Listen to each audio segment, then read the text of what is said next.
Hi friends, ఈరోజు మనము ఉలవలు మొలకెత్తిన పులుసు ఎలా చేయాలో చూపిస్తాను. ఉలవలు నేను ఆల్రెడీ మొలకెత్తించిన ఉలవల్ని 4 విజిల్ రానిచ్చాను. మళ్ళీ నీళ్ళు సపరేట్ చేసుకున్నాను. ఉలవలు ఉన్నాయి చూడండి. ఉలవలు ఇలా ఇంత మెత్తగా ఉండాలి. ఇంకా మెత్తగా కావాలంటే ఇంకొక విజిల్ ఎక్కువ పెట్టుకోండి. అది ఎలా చేయాలో మీకు చూపిస్తూ ఉంటాను.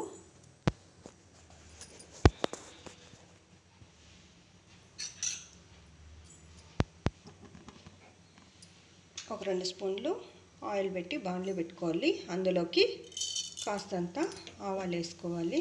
ఆవాలు చిట్టపట్టలాడే లోపల మనము ఎర్రగడ్డలు వేసుకోవాలన్నమాట. ఎర్రగడ్డలు, పచ్చిమిరపకాయలు, ఒక 2 పచ్చిమిరపకాయలు,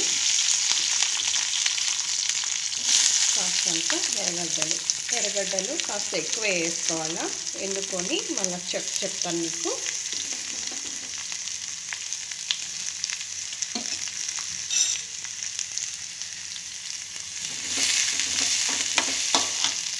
ఎర్రగడ్డలు వేయించుకోవాలన్నమాట బాగా.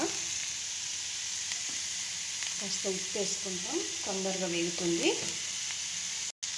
ఇప్పుడు మనము టమోటాలు వేసుకుంటాం.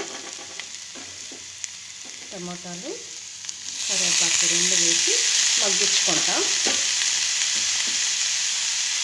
టమోటాలు కాస్త మెత్తగా అయ్యేంత వరకు మగ్గించుకోవాలి. ఇలా మగ్గింది, ఆఫ్ చేసేసి ఇప్పుడు ఒక మసాలా మిక్సీకి వేసుకోవాలన్నమాట. ఒక మిక్సీ పెట్టుకొని అందులో పట్ట, లవంగాలు, యాలకుబుడ్డలు, తెల్లగడ్డలు ఒక 4 అన్నీ మిక్సీకి వేసుకొని పచ్చి కొబ్బరి కాస్తంత వేసుకోవాలి. కాస్తంత మసాలా పౌడర్. ఇప్పుడు మనము ఆల్రెడీ ఎర్రగడ్డలు, టమోటాలు వేయించుకున్నాం కదా, అది కాస్త వేసుకోవాలన్నమాట.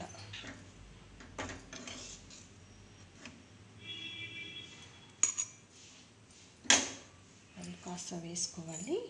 మళ్ళీ మెయిన్ ఇంగ్రీడియంట్ వచ్చి ఉలవలు కాస్త మిక్సీకి వేసుకోవాలన్నమాట.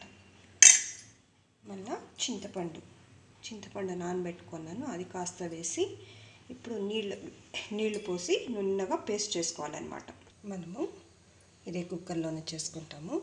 ఆల్రెడీ ఇక్కడ ఎర్రగడ్డ అవన్నీ తిరాబట్టేసాము కదా, అది ఇందులోకి వేసుకొని రుబ్బిన మసాలా సాను ఇందులోకి వేసి, ఆల్రెడీ నీళ్ళు సాను వారుగా తీసాము కదా, అది సాను ఇందులోకి వేసుకొని తగినంత ఉప్పు వేసుకోవాలి.